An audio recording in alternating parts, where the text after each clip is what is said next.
my dear little ones. How are you all keeping? എന്തുണ്ട് വിശേഷം? Classes ഒക്കെ എങ്ങനെ പോകുന്നു? നിങ്ങൾക്ക് ഓൺലൈൻ ക്ലാസ്സസ് ഉണ്ടോ എല്ലാ ദിവസവും? സൺഡേ സ്കൂൾ ക്ലാസ്സസ് കേൾക്കാറുണ്ടോ? വീഡിയോസ് കാണാറുണ്ടോ?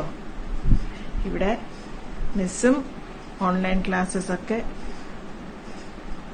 കാണാറുണ്ട്. അപ്പൊ ഇന്ന് നമ്മള് ഒരു പുതിയ കഥ പഠിക്കാൻ പോവാണ്. നമ്മൾ ലാസ്റ്റ് വീക്ക് എന്തോ പഠിച്ചേ? ആരെ കുറിച്ചാ പഠിച്ചേ? നമ്മള് ലാസ്റ്റ് വീക്ക് നമ്മള് ജോഷുവയെ കുറിച്ച് പഠിച്ചല്ലേ? The new leader. After Moses a new leader came. That was Joshua. Now, you know what Joshua's responsibility was, or what Joshua's task was? Joshua had to take the Israelites to the promised land. അതായത് Joshua ആയിരുന്നു ഇനിയുള്ള Israel മക്കളെ എല്ലാവരെയും, ഒത്തിരി പേരുണ്ട്, not one or two, ലക്ഷക്കണക്കിന്, lakhs and lakhs of Israel people were there. He was supposed to take them to a new land, a promised land, we learned, alle? So now what happened? As they are traveling, they come across Jordan River. നമുക്ക് river എന്ന് വെച്ചാൽ അറിയാമല്ലോ അല്ലേ? ഇങ്ങനെ it's A water body, ഒത്തിരി വെള്ളമുണ്ട്.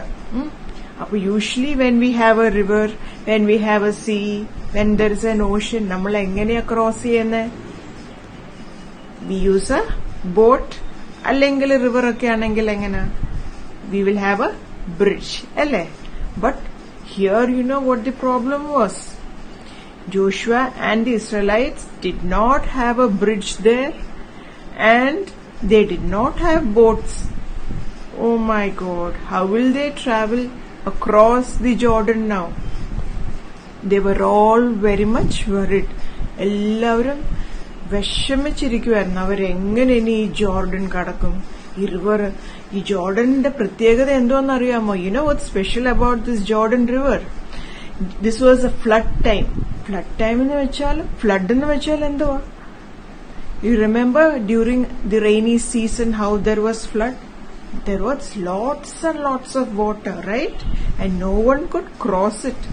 Like that, the Jordan River also, it became very flooded that no one could go near it. All were very scared. So they all started getting worried. But, you know, that Moses crossed the Red Sea with his people. How did he cross it? God did a big miracle, right? What did God do? He divided the Red Sea. So, the Israelites, as they were worrying like this, God spoke to whom? God spoke to Joshua. What did God speak to Joshua? Joshua endo God varange? God told, I will help you. And what you should do? All of you prepare yourselves.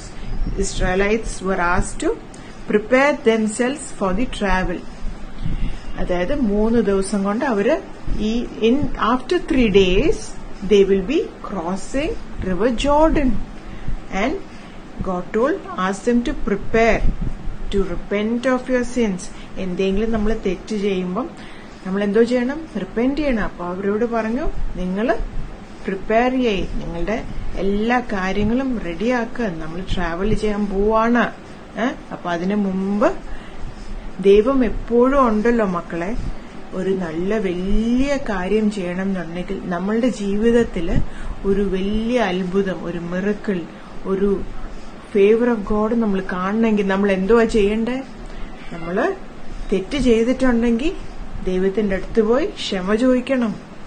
We should ask for forgiveness. We should tell God, I'm sorry. അപ്പൊ അതുപോലെ ഈ Israel മക്കളോടും അവരെ തന്നെ prepare ചെയ്യാൻ പറഞ്ഞു. God asked them to get ready, that after 3 days we will go.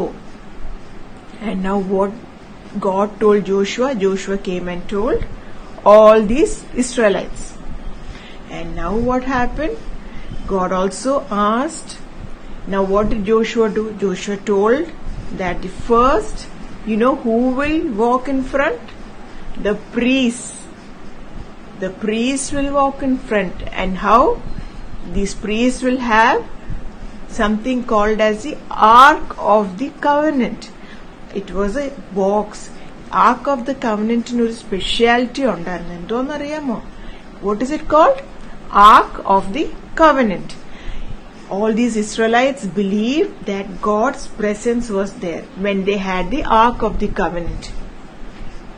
It was a big box, and what did that big box have? മോസസിന്റെ കയ്യിൽ God 10 commandments കൊടുത്തില്ലേ? ഈ 10 commandmentsന്റെ tablet was there in this ark. Like that, a few more things were also kept in this ark. It was a very holy ark. It was very holy. And they all believed that when this ark was there, God's presence was there with them. Okay? And now what they all prepared, and slowly they started moving. അവരെന്തോ ചെയ്തു? അവര് പതുക്കെ ഈ priest പുരോഹിതന്മാരുടെ കയ്യില് arc of the covenant ഉണ്ടായിരുന്നു. അതും പിടിച്ച് അവര് പതുക്കെ എന്ത് ചെയ്തു? ഈ ജോർദാൻ റിവറിലേക്ക് ഈ പ്രീസ്റ്റും ആർക്ക് ഓഫ് ദ കവനന്റ് പിടിച്ച് ഈ പ്രീസ്റ്റ് അങ്ങോട്ട് വെള്ളത്തിലോട്ട് കാലെടുത്ത് അങ്ങോട്ട് വെക്കുകയും as soon as the priests put their feet in the river of Jordan, the river parted. ഈ റിവർ വലിയ ഫ്ലഡായിട്ട് നിൽക്കുന്ന റിവറാ.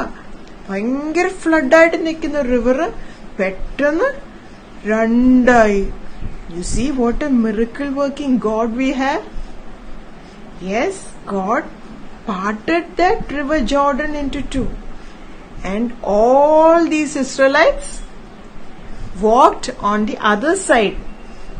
ഈ river Jordan പാർട്ട് ചെയ്തിട്ട് God ഇങ്ങനെ പാർട്ട് ചെയ്ത് വെച്ചു. അപ്പൊ ഇതിനകത്തൂടെ all these Israelites, lakhs and lakhs of Israelites crossed it. And after the last person also crossed, അത് കഴിഞ്ഞ ഉടനെ this river Jordan came back. You see, God performed a big miracle. And all the Israelites were very thankful, very happy.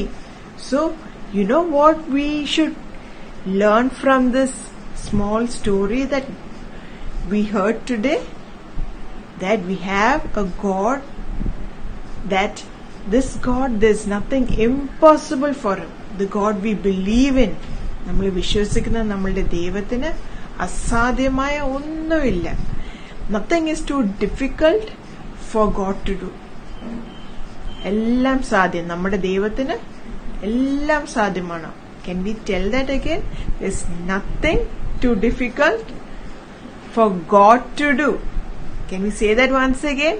There's nothing too difficult for God to do. Yes, and another thing, we should obey God. What should we do? We should obey God. So what two things we learned from the story? That we should obey God, and number two, that nothing is too difficult for God to do. ദൈവത്തിന് അസാധ്യമായതൊന്നുമില്ല. രണ്ടാമത് എന്തോ പഠിച്ചേ? നമ്മള് ദൈവത്തെ അനുസരിക്കണം. ദൈവം എങ്ങനെ സംസാരിക്കും നമ്മളോട്?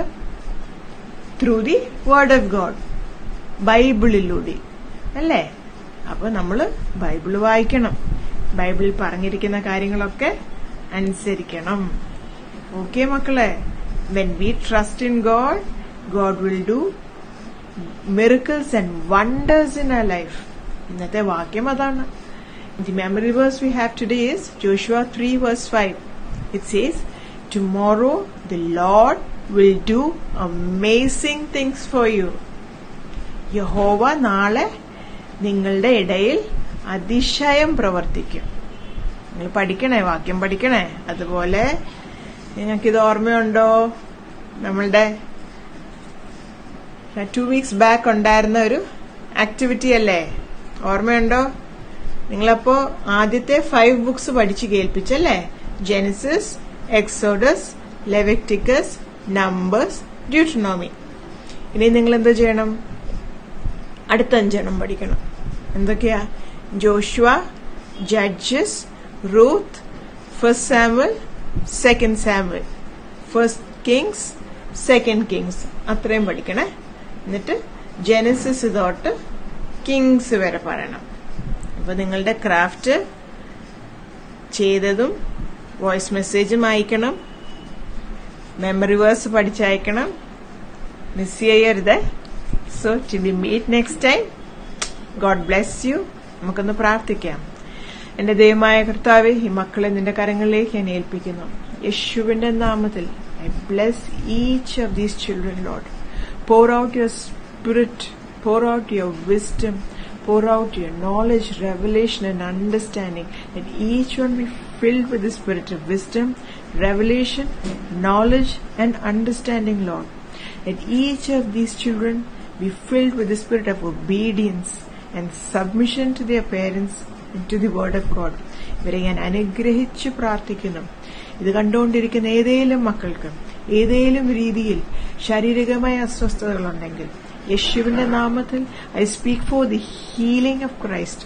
Let them B healed in Jesus name. യേശുവിന്റെ നാമത്തിൽ വയ്യാതിരിക്കുന്ന മക്കളെ, പനിയായിട്ടിരിക്കുന്ന മക്കളെ, ശാരീരിക അസ്വസ്ഥതകളുള്ള മക്കളെ ഓരോരുത്തരെയും യേശുവിന്റെ നാമത്തിൽ അനുഗ്രഹിച്ച് പ്രാർത്ഥിക്കുന്നു. ഇവരുടെ സകല അസ്വസ്ഥതകളും യേശുവിന്റെ രക്തത്താൽ കഴുകി കംപ്ലീറ്റ്ലി ഹീൽഡ് ആകട്ടെ എന്ന് പ്രാർത്ഥിക്കുന്നു. യേശുവിന്റെ നാമത്തിൽ പ്രാർത്ഥിക്കുന്നു. ആമേൻ, ആമേൻ, ആമേൻ. By. See you. God bless you.